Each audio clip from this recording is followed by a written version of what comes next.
We're here, we're queer, and we will continue to change the world. Welcome to Queer Changemakers. I'm your host, Justin Mezzapin, pronouns he, him, and each episode will share stories of LGBTQ plus individuals who are taking action to make a difference in our communities and beyond.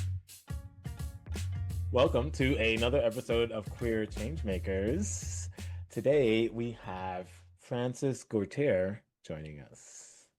Hey Frances, how are you doing today? Good. How are you, Justin? I am great. Enjoying the cold because I'm inside. Keeping cozy. Agreed. Yes. We met a couple months ago at this AI conversations at the local library. Mhm. And I think we were in some small chat. We were talking about something related, and I saw your card, and it was like DC Peace Team. And I know what each of those words mean individually, but I had never heard of this organization, and I'm excited to learn more about it and how people can support you and how we can get involved. And I guess just, hmm, I imagine if there were more peace teams in and around our communities and they were really known about, that we'd have a different kind of society right now. I Um, agree. so with that, would you like to tell us about what it is and your role in the group at the moment? Absolutely. So, DC Peace Team is a nonprofit here in Washington, D.C. We have been operating since 2011. We essentially, our mission is to spread the practices and skills of nonviolence in our community and beyond. We believe these are crucial to reaching like just and sustainable peace. So we Mhm. do that through a few different things. We do that through our training in a bunch of different nonviolent skills, which include nonviolent communication, bystander intervention and de-escalation, unarmed civilian protection, and restorative justice, like the meaning of restorative justice, the benefits, and everything like that. We have our restorative justice program, which our facilitators not only teach people about what is restorative justice, but we also do restorative justice circles, restorative processes with groups that have gone through trauma, or, for example, different sides that have experienced harm between each other. And then the third program that we have is our unarmed civilian protection. So, unarmed civilian protection first got started in like more violent war zone like situations abroad. But back a while ago, there was kind of an interesting thought of like, how about we apply this unarmed civilian protection of folks to the context of cities? So our founders, Eli McCarthy and Cortez McDaniels, back in 2011, found themselves and met each other at a nonviolence peace force training on unarmed civilian protection, and realized that they both were interested in seeing how they could apply what they learned to DC. And so that's how we got started. We started with our unarmed civilian protection, which is essentially folks that are trained in bystander intervention and de-escalation. And we can make our presence known and observed regularly at different hot points in the city. We first got started in Chinatown. Now our longest running project is in Columbia Heights Civics Plaza during the farmers market days. We help folks, neighbors, the farmers market vendors, and the organizers there, as well as like folks that just like to hang out in the plaza, enjoy that space safely. We've de escalated knife incidents, we've connected folks to direct services if they need them. We've, obviously avoided police involvement, and we lend that support to events being organized like protests, counter protests, sit-ins. We lend support during the encampments that the students had at George Washington and stuff like that. And so that's what we're seeing is most needed recently. We've been seeing a huge increase in the request for unarmed civilian protection just from even like family events, queer events the past year, just to lend a little bit of more of a safety and security type of support for these events so folks feel a little bit more at ease. Hmm. That's essentially what we do. I joined DC Peace Team back in 2023 as their operations manager. And like many nonprofits, don many hats. Yeah. I coordinate our training requests or any requests that come our way. I oversee some strategy around communications and social media with our intern, who is now our awesome communications associate, and manage kind of the people management, the culture management, the admin things of it all. And when I can, some outreach. So that's essentially what I do. And I've also grown into my facilitation because of DCP's team. I am now also a facilitator for them. I'm in their facilitator core, as I say, doing bystander intervention training myself. Hmm. Okay. Well, thank you for that. I hear the term peace team, and I don't know what that means. Know the idea of it, Yeah. but having actual practical descriptions of Yeah. what y'all do, it's really important. I'm Yeah. glad like police have a really complicated place in society right now, and having other ways to have people there who are helping to support people to do things. Yeah. Love that. And to speak a little bit to that, we do not work with police if any event is specifically related to police or with heavy involvement with police. We don't collaborate with that. We are an organization that believes in abolishing. So just wanted to put that out there. So yeah, I think we try to make sure that what we do is causes no harm or as little harm as possible. So I like that direction. Okay. So how about so personally, how did you find out about the organization? How did you get involved with it to begin with? Oh, that's a great question. So I have been a I don't know, I guess a student and believer in nonviolence and social movements Mhm. since I was little, seeing how some adults or society resolved conflicts through violence, be it either in speech or in flexing of power. I saw how it harmed more than actually resolved a conflict sometimes. And through my experience as an immigrant in the United States, I'm originally from Ecuador, experiencing that in the early 2000s, for the longest time, I've been obviously continuing that rhetoric of like immigrant bad, kind of shaping that as I grew and everything like that. So that led me to studying conflict in undergrad, went into grad school for international conflict resolution. Okay. And that brought me here to DC, trying to explore international relations, specifically conflict resolution in the context of diplomacy and everything like that. That's what led me to American University. I've been in DC for over 12 years now. Came here in 2012. And so through a few internships and a few jobs, I kind of learned that what I wanted to do was like, how do I make the places that are seeing this conflict and causing folks to flee, like myself, with the insecurity that my family felt in Ecuador? How would I do that? So I went to American University for that degree, and just being around here in DC and focusing on those kind of mechanisms and really focusing on peace building specifically, not necessarily the diplomatic side of things anymore. I started seeing the value of like what the local movements or like the hyper local movements are doing. And so, yeah, I just came across DCP team, just being a resident in DC that is also sees that value of that work. And yeah, and then I took a little bit of a sabbatical from like my previous job. I came back to DC and I saw a posting for operations manager at like this organization that I had long since like admired and supported. So I was like, that's for me. Let me apply. And here I am. Okay. Awesome. Love you sharing your journey of just you've always been into this, and then when the time comes, there you Yeah. go. The opportunity is there. You mentioned a couple things Mm-hmm. like bystander intervention, restorative justice, and there was Mm-hmm. another program type. Mm-hmm. For those of us who are not deeply into the work, let's say, and knowing what the titles mean, Yeah. do you have a short description of what each of those themes, like a definition and description, maybe? Yeah, Yeah. absolutely. So, active bystander intervention, the longer term is active bystander intervention and de escalation, is essentially learning the different ways to non-violently observe a harm that might be happening in like before you're not involved in the conflict but you're observing the conflict,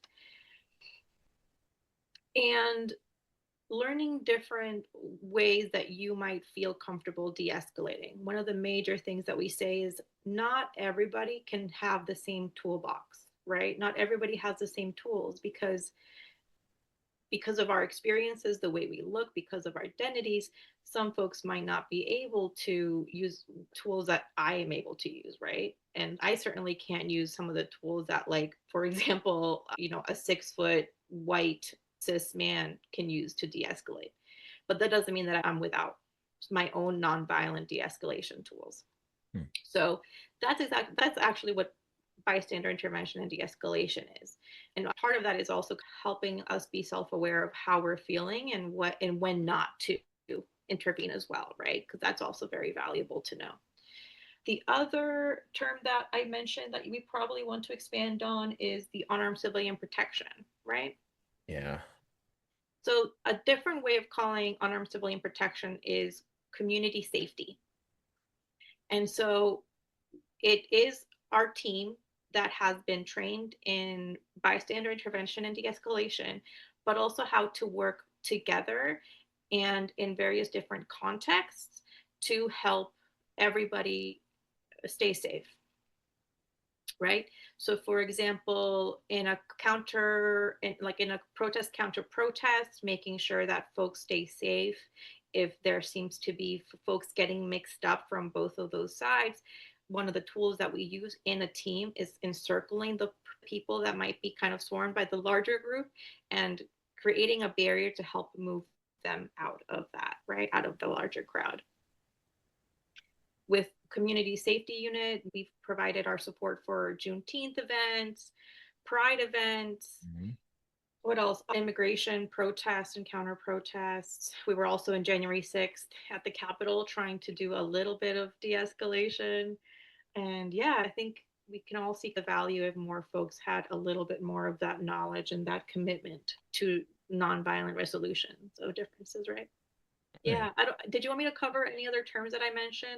Yeah. So if you could talk a little bit also about restorative justice Oh, in absolutely. practice. Yeah. Yeah. So restorative justice is a different approach to helping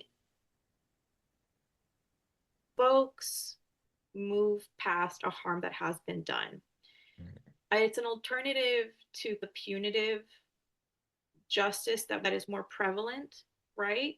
Mm-hmm. And within the larger umbrella of restorative justice, there are different approaches and methods according to what harm has happened or like, right? So when I mentioned something about a restorative circle, that can involve anybody in the community or people that might not even know each other, for example, but that have experienced a similar kind of shared trauma, right? So one of the ones that we often do is a restorative circle around loss and grief.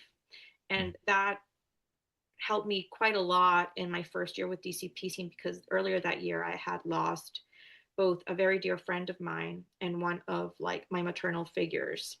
Mm-hmm. And so it's just a space that is dedicated to processing that grief with the help and guidance of our restorative practitioners. And yeah, it's just a different way of not only helping folks move through, but also like coming to solutions on how to do this healing and move forward together, both the solutions and the processing. Cool. There's a lot of terms which I have ideas of what they might mean, but when someone actually explains it, I'm like, okay, I can get on the same page. Yeah, absolutely. Thank you for But asking. Appreciate that.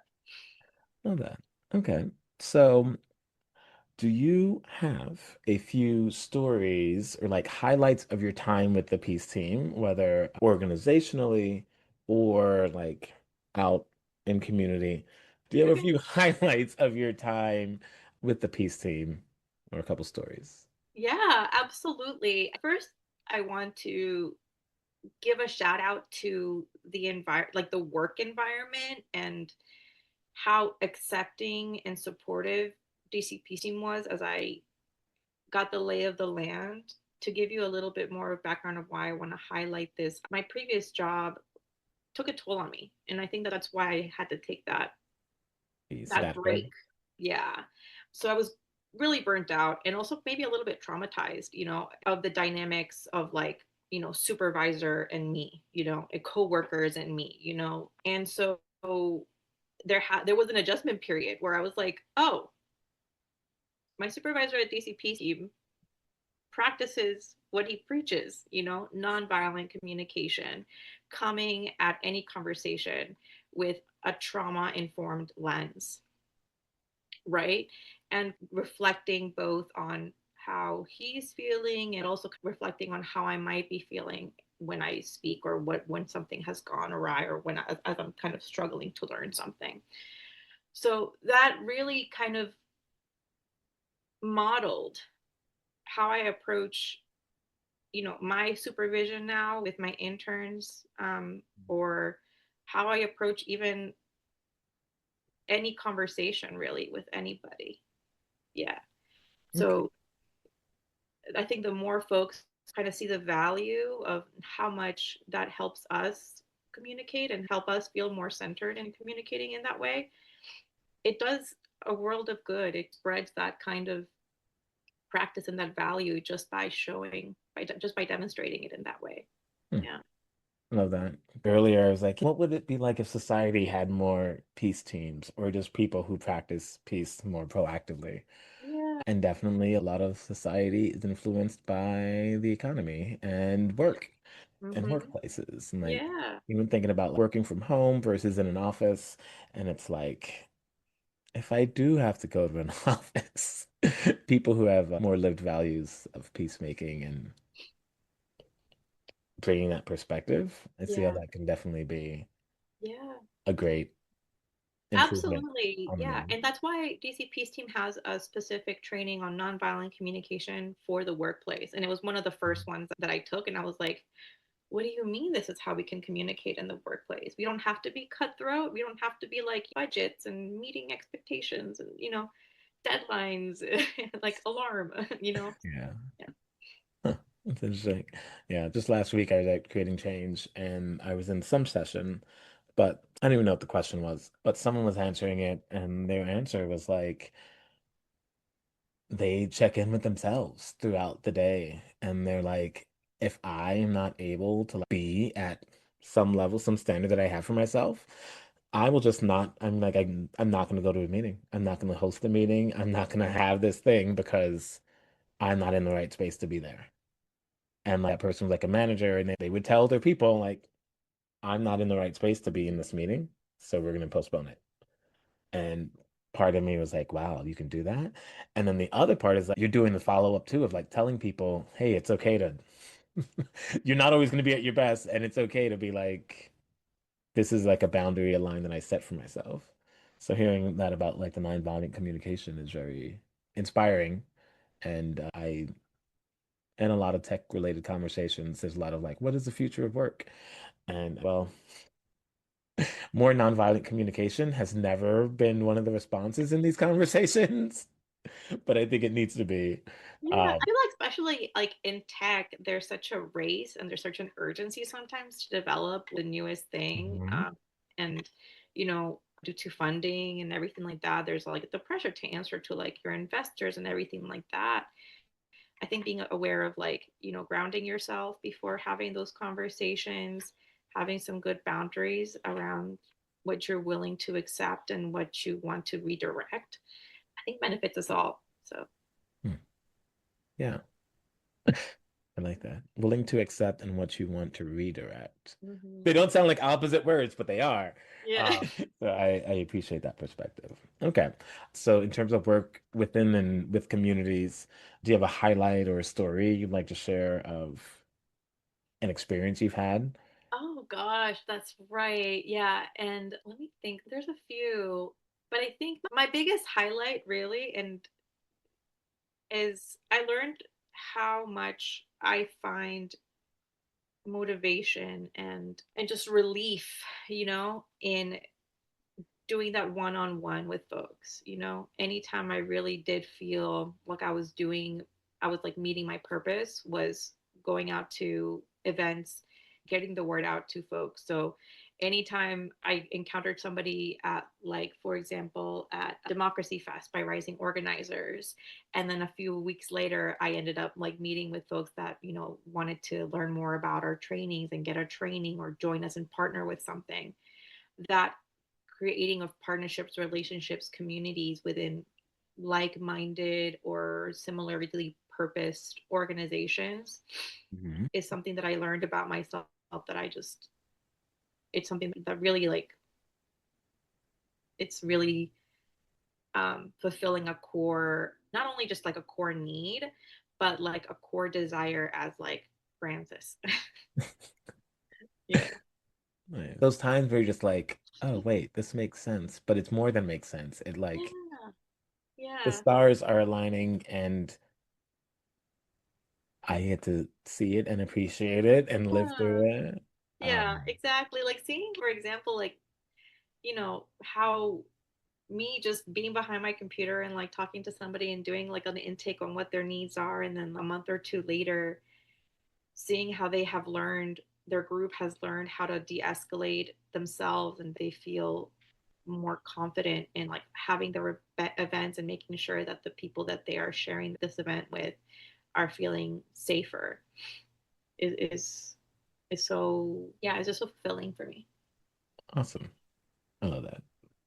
So, in your role with the DCP team and with the organization, what's like a common challenge or struggle that slows down the work, let's say?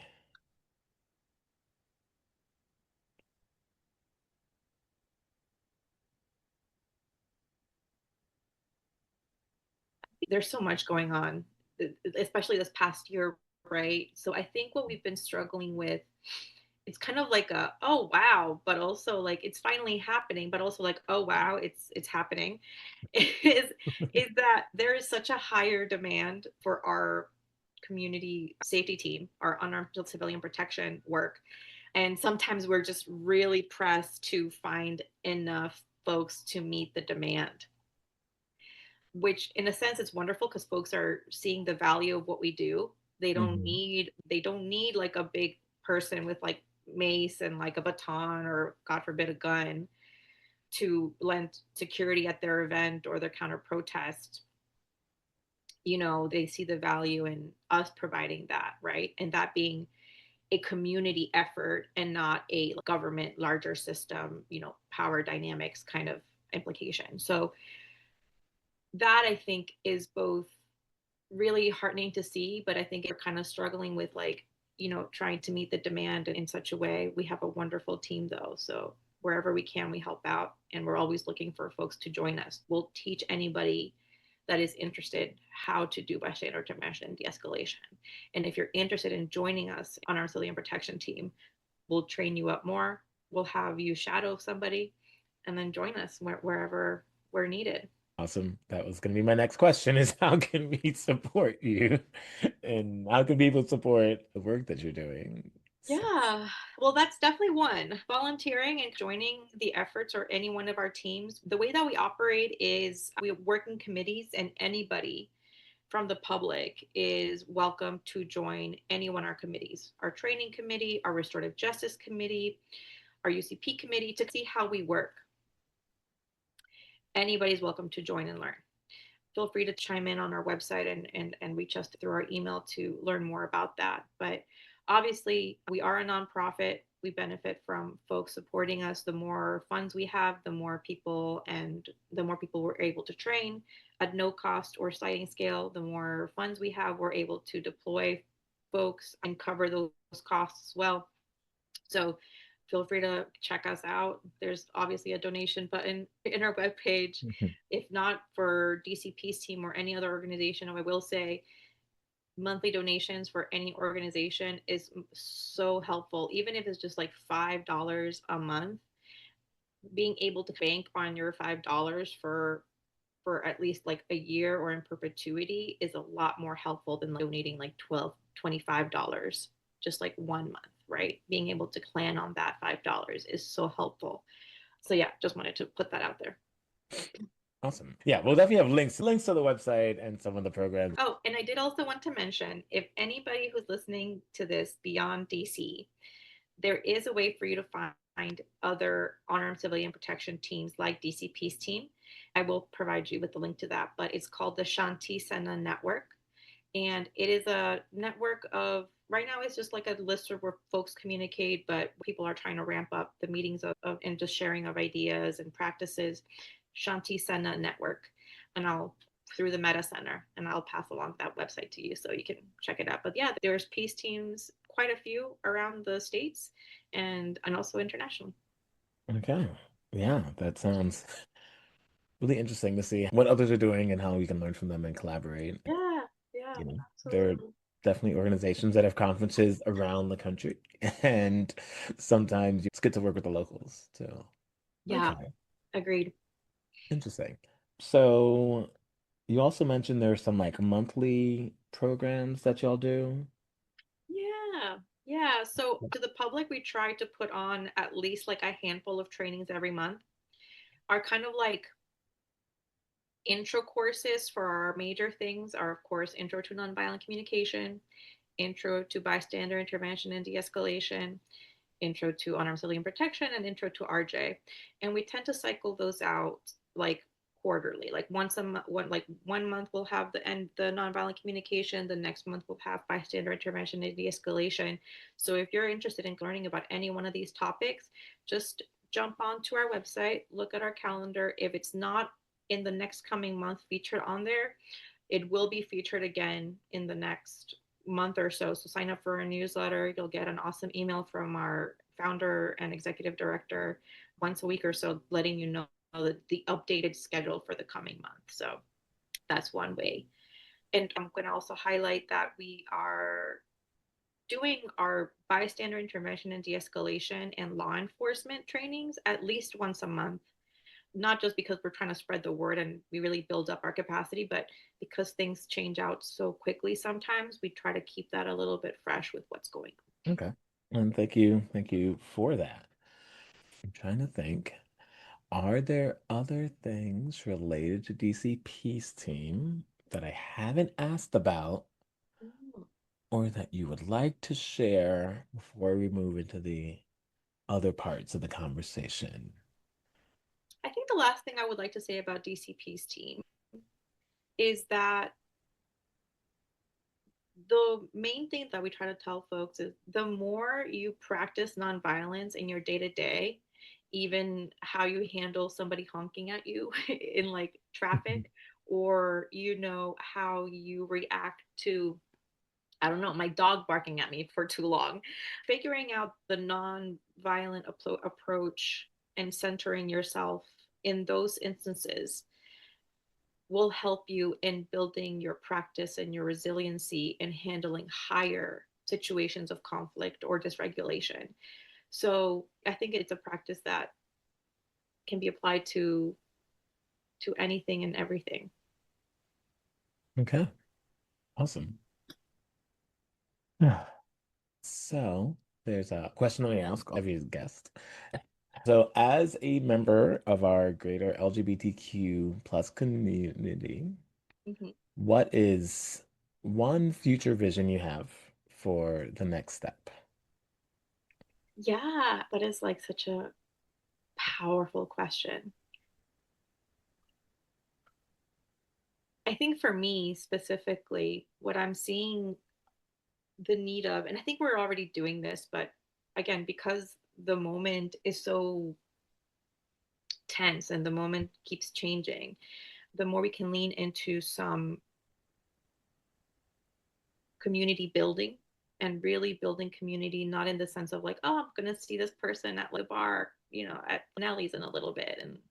But really figuring out how we can gather around and find those alternative supports, not for ourselves, but how we can offer, like where we lend ourselves and our skills and our knowledge and what we're comfortable doing for the community in general, the better off we'll be in the next few years. So for me, that means, I think for me, because of my own risk as an immigrant, for example, I cannot necessarily be in the front lines, but I can definitely be a caretaker as an older sibling and an immigrant older sibling. Mhm. Caretaker just comes very, very, very, very easy to me. So as a caretaker, I'm committing to hosting folks more for just like cozy nights and cozy like journaling, cozy crafting, and listening to an audiobook and stuff like that. So find where you can provide a little bit of support in community beyond our computers and our cell phones. Hyperlocal is kind of the best. I have a little group of folks that right now we're currently trying to figure out how to get our alley plowed because of the snow and it's being terrible, but also how to make sure to check in on some of our neighbors that are a little bit older, but they might be stuck and might not be able to go grocery shopping. I really appreciate that. Like, I'm, I think earlier there was something we were saying, and I was like, I don't know, but I feel like community is the answer for it. I'm thinking of better ways to build community. Yeah. So if you had a magic wand and the weather was not, and you weren't focused on On shoveling out no that driveway. medication, you got it. Go for Yeah, it. yes, yes. Got you. On that. Like what? Okay, I'm gonna go back in time. Hmm. There's an event that's gonna happen, and it's gonna happen based on what you say next. So, what's an event, or like how do you see some other ways to build community? Like if you had to choose the event to help build community or series of events, I Mm, guess, what would you yeah. like make happen? Oh my gosh, that's such a good question. I'm just beginning to really learn the ins and outs of mutual aid. Mhm. And, I have my little mutual aid book and I'm like learning more about that. I think the event would be around, I think the event would be learning about what mutual aid groups are in the city, right? And not only just expanding beyond like mutual aid Ward 5 and 6 and the DC one, but there are other forms of mutual aid that not are not necessarily quite seen as mutual aid, but that's what it is, rallying around a specific issue or a specific need and meeting that, right? That's what it would be for me. Like having a resource fair for folks to not only find the aid that they need, but also folks coming to learn about the aid that they can get involved in and provide. Okay.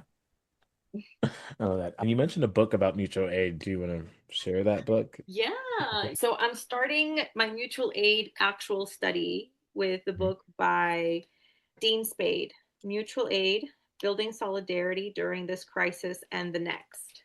And I believe it was written around like COVID. So it's very applicable still, I feel, to the situations right now, but we certainly need to figure out how to revamp it for the current risks that our communities are seeing now. Okay.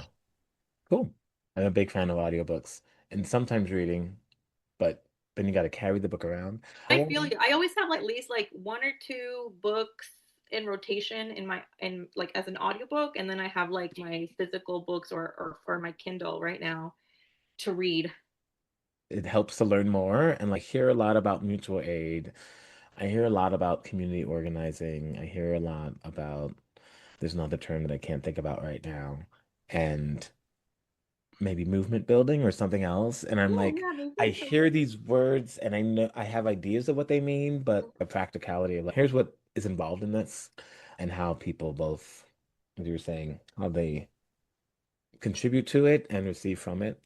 I think right now, as you said multiple times, like hyper local community is super important. That's Yeah. like where you actually get to see people and finding ways to be more, to feel like a community. Yeah, I I think, think so. I think virtual and online has helped our queer community so much. I think folks growing up during the boom of the internet were able to find such amazing resources that like past generations of our community were not able to reach, mhm, and that's awesome. But I feel like sometimes not just the queer community, but just like any human in general that has like a cell phone on, like literally the interwebs on their phone, we tend to lean more into the scrolling and like maybe letting us to be susceptible to the rage baiting a lot more than we allow ourselves to just like go to like your local food rescue organization and volunteer to help out folks like looking for some food or finding somewhere that will teach you how to like fix your clothes so you don't have to buy new pants and you just know how to like mend your the hole in there, you know, stuff like that. Yeah, that's Yeah. just going to help us, I think, in these coming years. Yeah. I feel like the technology will, I don't know, it'll take care of itself. But I think the technology will be there and we can't stop parts of it. But how do we also keep parts of our humanity? Even like what you were saying, like times past, they couldn't get certain information. You couldn't find certain affirming things in your local area, and the internet has helped with that. Or even just connecting with other people. It has helped with that, but it's like, I don't want to call it junk food, but it's similar to junk food, where like if you're starving, yeah, eat the junk food because you need calories to live and like your body needs stuff. But it's like that in-person community that's like, oh, these were the real nutrients of what I was looking for. Absolutely. And I think that's kind of like the perfect analogy because like fast food is made to be addicting, right? Hmm. Internet content nowadays is also made to be addicting. I listened to that and I'm like, wait a minute, interesting. Yeah, yeah. And it's not, it's, huh, something for me to think about. Yeah. As I continue to, because the podcast has to keep going, but I'm like, hmm, That's like literally like food for thought, right? Like to yeah, continue the pun, to continue the metaphor here. Like it really is like, yeah. Yeah. yeah. I don't know if this is going to make it into the podcast, but I was in a group and we were recently talking about reading All the Way to the Water or All the Way to the River, maybe. But Mm. the author of Eat, Pray, Love, Okay. she had a new book, maybe last year or the year before, and it talks about addiction through the story of her friend, but then also like her personal, like she calls like a love addiction, like codependency. Mm. So thinking about like how food can be addictive and so can the internet be addictive. So it's Mhm. like, what is the cure for that? Or like, what are the warning signs? Or like, how do you wean oneself away? And yeah, and I think especially with the way AI and tech is like blah blah blah, we're the only things that are important. I think in the future, in the near future, people will also be like, okay, how do we do this in person right now? Mhm. The in-person experiences will have Yeah. much more value because Yeah. many virtual experiences may be a little is that even real? Like, is it real Yeah. though? Honestly, Um, any video that I see online now, I'm just like, okay, but you know. yeah.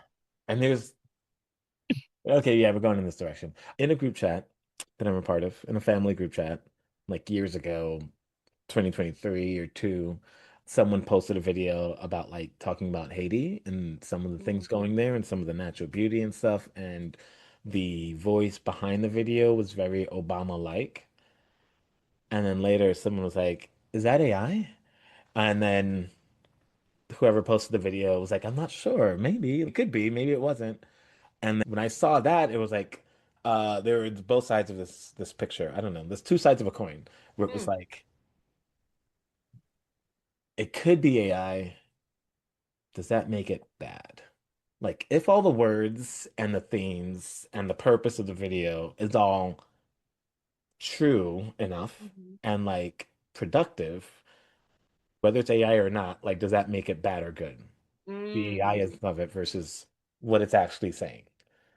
And I think I have this thought, like being in tech and hearing these AI conversations, it's like at some point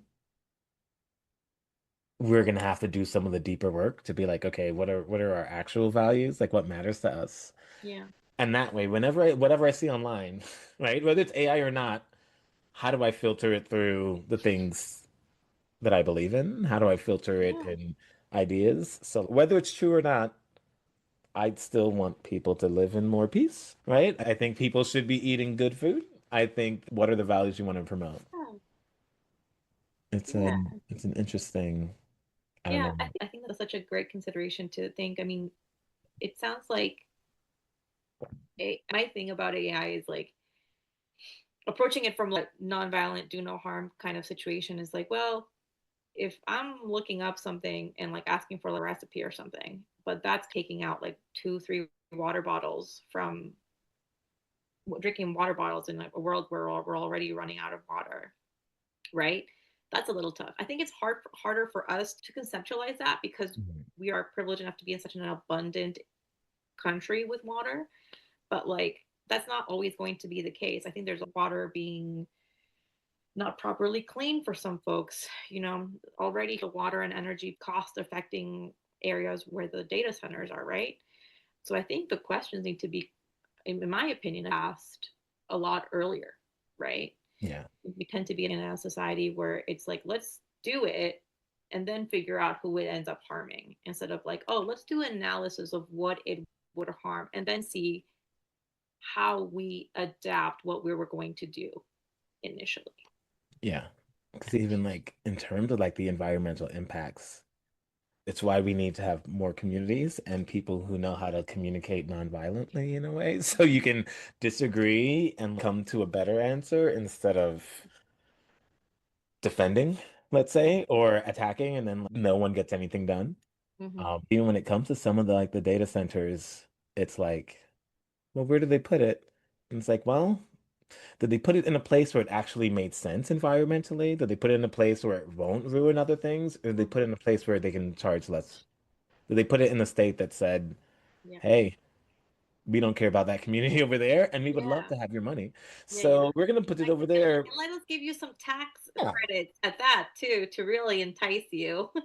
Yeah. Because if you put it in another part of the country, then they would get the tax benefits and it might not have the same environmental impact. Mm-hmm. And I Mm-hmm. think from that side, it's like, Yeah. how do we get the right information? And then is there a way for localities not to undercut each other, let's say?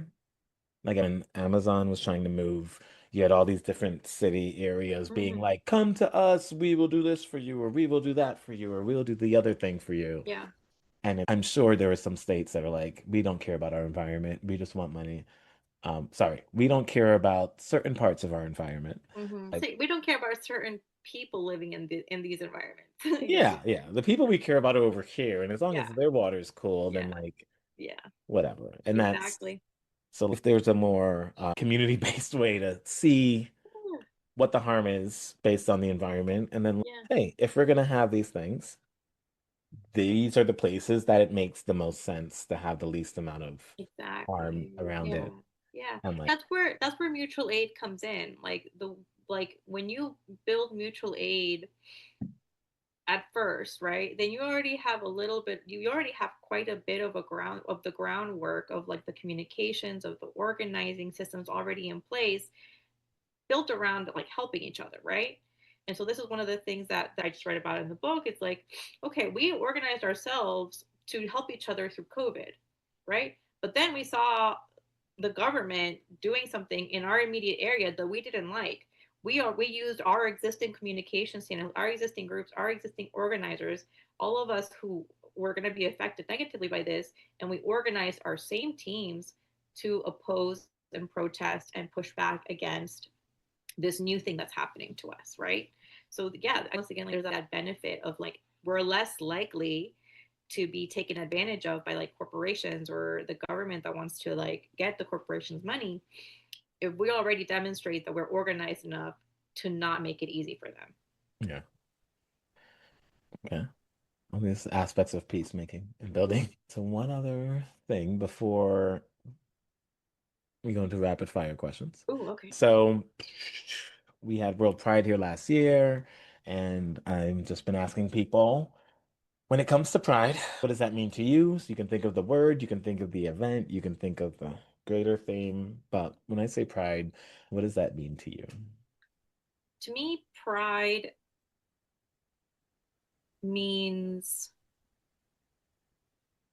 celebrating what we have endured and accomplished and how we've managed to shift our existence in the past, what has led us to here. Yeah. Okay. I think I also apply that to any one of the communities that I'm part of. Like Yeah. I'm Latina, I'm an immigrant, as well as queer. So yeah, just kind of just honoring where we come from and where our predecessors, what their struggle was, what their successes were. Hmm. I love that. It's all of these things that I see a lot in life, or my mind wants to see a lot in life, so I then end up seeing it a lot, is certain lessons from any identity that I can ascribe myself to that I fall under. It's like the more I understand it, or the more like I appreciate it, or like the deep specific lesson that I learn, I Mm-hmm. think it's really, really specific, but then it's like, oh, that specific lesson actually affects every other part too. And Yeah, like the lesson we learned over here is the same, it's something that we could put into practice over there as well. yeah, And like, absolutely. and as I grow, part of me is like, how do we communicate that more? Because I think every person who's like, oh, those other people, they're not like us and therefore bad or whatever. It's like there is a morsel there of like, well, like there's a lot of common humanity there. But when you get that super specific thing and then you're able to communicate it in a way, then someone could be like, not me, but me too. Like the way you experience this thing is the way I experience this really other thing, yet like we're Yeah, both having a human experience. And I wish absolutely. there were Yeah, more ways yeah. to That share those. that um that compassion Mm. is so valuable. You don't necessarily have to live exactly what that other person lived, but we have certainly felt alone. We have certainly felt wronged. We have certainly felt forgotten or attacked ourselves, right? So Yeah. putting ourselves in others' shoes in regards to like what they're feeling and what value they're trying to defend and accomplish for themselves. So good. It does change how you approach things for sure. Yeah. Okay. Well, you ready for some rapid fire questions? Yes, let's go. So, what is something that inspires you and Mm-hmm. why? I think what inspires me the most these days, to be honest with you, is seeing how Minnesota Mm. is handling just the crap storm that they've been enduring.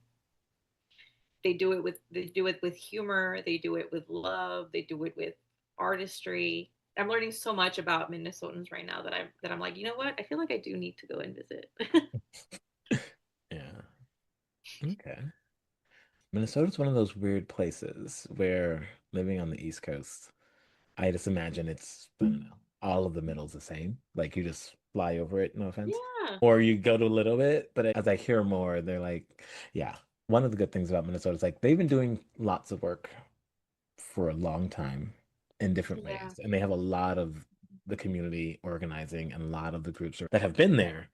Mm-hmm. So when things happen that they disagree with or like what is going on, they actually Yeah. have the abilities to Yeah. mobilize and show up, and they're also used to being cold. So like Yeah. right Yeah. now Yeah. they're able to like show up even when it's cold outside. Yeah. Yeah. It's kind of, So yeah. I love how I've been seeing some jokes. Is like they're it's classic warfare mistake of invading winter folk in the winter. You don't do it, you're gonna lose. oh, Minnesota. Yeah. There's gonna be a lot of learning lessons there, and it's great too because it's like the resistance, the response that is there, Mm-hmm. if they were to go somewhere else, or when they go somewhere else, Mm-hmm. the next set of people will be like, actually, guess what we Yeah. learned? We've learned what it looks like to push back, Yeah. and we've seen examples of it. So it's like we can do that for ourselves as well. Yeah. Yeah. Exactly. Oh, and just to plug the Shanti Sena Network again, there is a peace team there that I've been seeing them sound off on the listserv and Mhm. kind of like willing to share what they've been doing. So yeah, what is that term? Like, look for the helpers. That's what motivates me. Like, who are the current helpers that are out here doing the work? You know, Okay, okay. Nice. So, second rapid fire question. go for it. What's your favorite self-care routine or activity? Ooh, in the winter, my go-to is a good puzzle, a good Hmm, 1,000-piece puzzle. okay. Yeah. Like one of my favorite questions. Do you have a favorite joke? I am funny, but not funny in that way. But I will plug a joke that I heard recently. Bob the Drag Queen's new stand-up on Hulu. She went on, I want to say like a 15-20 minute bit on like our experience as millennials on 9/11. Mhm. And because the absurdity of it all. I don't know, how old were you? How old are you? I'm a millennial. Yeah. So like, It's so teenager. yeah, okay. Okay, cool. Oh, you're older than me. I was in seventh grade. And for whatever reason, the teachers decided that no, we're not going to like shield the kids from seeing this develop all day. We're literally going to put the TVs on in every single class that they go to, and we're just going to sit there and stare at it being played over and over again. And so it was like literally Bob just talking about like, who decided that was a good idea for a whole generation, you know? Yeah, yeah. Yeah. So those bits, like those, it wasn't necessarily a joke, but it is a kind of like a comical kind of observation. They're like, yeah, I can't. There, that day is ingrained in my mind, and yet, like finding the humor and kind of absurdity in our struggles is, I feel like, is such a bomb for me. Yeah. And I don't even know if it's pop culture per se, but just like certain things being so big at the moment that like you had Yeah, to. absolutely. Like, definitely like a shared uniting trauma. Like I was in school like a first grader maybe when the OJ Simpson verdict was released, and I Okay. remember at my like Seventh Day Adventist elementary school Uh in New huh. York. For some reason, they had us in like an assembly forum to like watch the verdict on TV, which is like, but it was such a like it was a part of culture. Like I don't even I imagine, yeah. That's so weird. Like, how is that applicable to like the curriculum? But I like, mean, I think it's that it's this common humanity thing, right? Like I yeah, feel like our teachers, it's not like, oh, if a terrorist attack happens, here's what you're supposed to do and not tell people what's yeah, going on. They're that's more so like, true. wait, what just happened? I don't Yeah. understand. So Kids, what blah blah blah. let's Like just watch actually, it. I'm gonna watch this because I don't know what to tell you either, and we're all That's just so real. Yeah. yeah, yeah. Yeah. It's why I don't know if I want to be a parent ever because I feel like I'm gonna There's have to no learn on the manual. way. Right? Like it's just like I'm doing this too. We're all figuring this out Yeah. together. Yeah. And Yeah. yeah, I yeah. am perfectly happy just being TT Francis to all my little nibblings, Oh. but I'm on me and my partner are on the same boat. Like, no, no kids. It's a lot, and like we're so human. So like if there's another thing, it's like we're gonna watch this on TV right now because Mhm. yeah. And then 12 years later, your child will be like, that traumatized me somehow. You're like, oh well, Yeah. traumatized me What? too. I mean, we'll just have some family therapy and hope Yeah. no together. We have to process it, and now we're processing it with Bob, which is, I mean, who better to process it with, is Yeah, what I'm I saying. I think comedians who put in the work are some of our philosophers, and Hmm. like not only can they go there and pull you out of there, Yeah. but like Oh, that's it. they have that skill. And like a drag queen too is like I've been performing in front of people in real life. I know when the crowd like I can Hmm. work with that. Yeah. Yeah. Yeah. And like it's really hard for people to be angry and laugh at the same time. Yeah. Like I've done that a couple times with like really, really bad puns, but it's a different kind of anger. Because it's It's like, great oh, because I can't believe that's funny. yeah, they let out a chuckle and then like, no, how dare you? They got me. And I'm like, yes, my work here is done. That's perfect. That's so real. I love a good pun though. Yeah, I've got a stupid magic trick that like I like to do. I might cut this part out, but we'll see. I do stupid magic trick. It takes like 2 minutes. Okay. It's I say that I'm going to transform the door into something else, Okay. and then this whole production, it works in any room that has a door. Sure. Um, you like go up to it, you open it, you knock it, you're like, it's wood, it's metal, it's glass. I don't know. Like I don't live here, but I imagine this is a Yeah. real door, and it's all this stuff.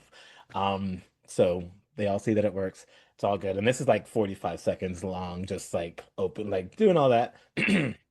And then you're like, all right, I'm gonna transform it. You do some of these, you're like, I haven't done this in a while. Like, I got this, I got this. And then you ask everyone to like say a magic word. And I'm like, Abracadabra, look at Sam, open sesame, whatever. Although the open sesame was new, and I'm like, oh, I never thought about that. But like open sesame is a really good one. Sure. And then you're like, okay, you ready? I hope it works. And then you go to the door, and then you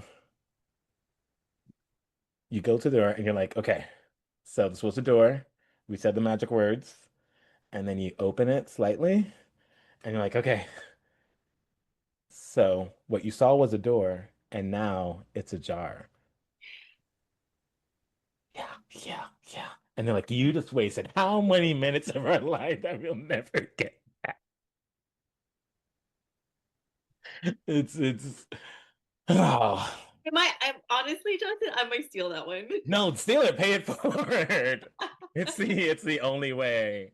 Yeah. I'll Yeah. report back. I'm gonna do it on my partner this weekend, and and I'll report back. Yeah, yeah. But it's all in the buildup because like Yeah. that's No, where no. they're like, now we're It's gonna be a committed. good like 15, 20 minutes for sure. Yeah. Yeah. I mean, that's probably why they get so pissed, Justin, to be honest with No, you. it is. I mean, it's yeah, because I think there was like a joke book one time or somewhere it was like, when's a door not a door when it's a jar, right? But I'm like, why? We got time. Let me expand this. Yes, yes. So my hope with asking the people the question of the favorite joke is I can just have an expansion of them, and then for every joke, it's like, how do I make this a 7 minute pun routine? Well, now I gave you a challenge then. I am all about it. Like it's all it's fun, and like the whole journey of it is fun, and then it's Yeah. like, how do I do both? Like, That's so good. yeah, I feel like. Have you been to any Alok comedy shows? Any of their comedy shows? No, I want to. Oh, I watch all of their sets that I can, or any little video that I see online of them. I watch it, but no, I haven't seen them in okay. person. Yeah, they're good. They were one of the Saturday performers. Well, they were at the Saturday keynote in like the afternoon, and they had like a session later on. And I like for the whole when people were like leaving early Saturday morning or whatever, I was like, oh no, Alok might not make it because like, what if they come here and then they're stuck? Like, right? No one wants to Mhm. choose to be stuck in a place. But Yeah. they did. And like during the keynote, Alok came out and was like, hey, it's me. And I'm gonna give y'all's comedy. Yeah. Yeah, yeah. Which is we might be getting on topic, doesn't matter. Which when we saw their comedy show, they were here right before the election, like Mm. that Saturday, Whoa. 2024 November.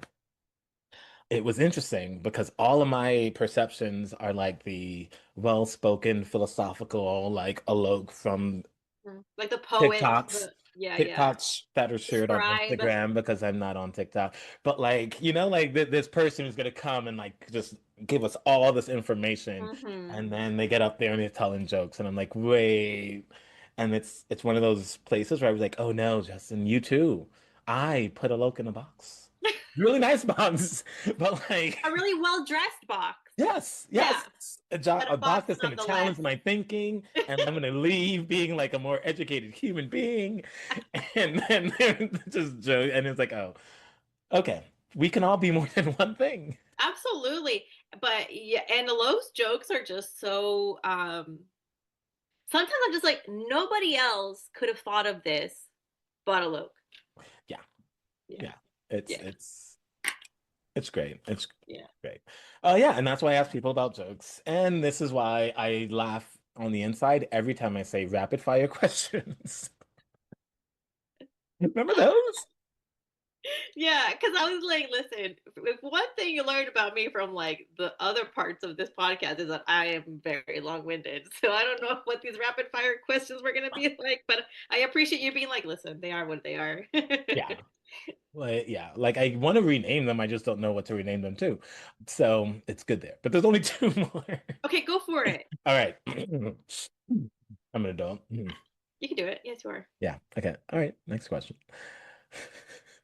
Who is a queer change maker that inspires you? Oh my God.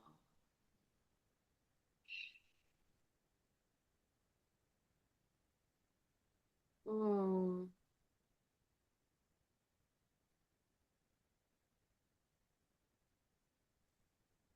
so many. I think what I'm going to focus on is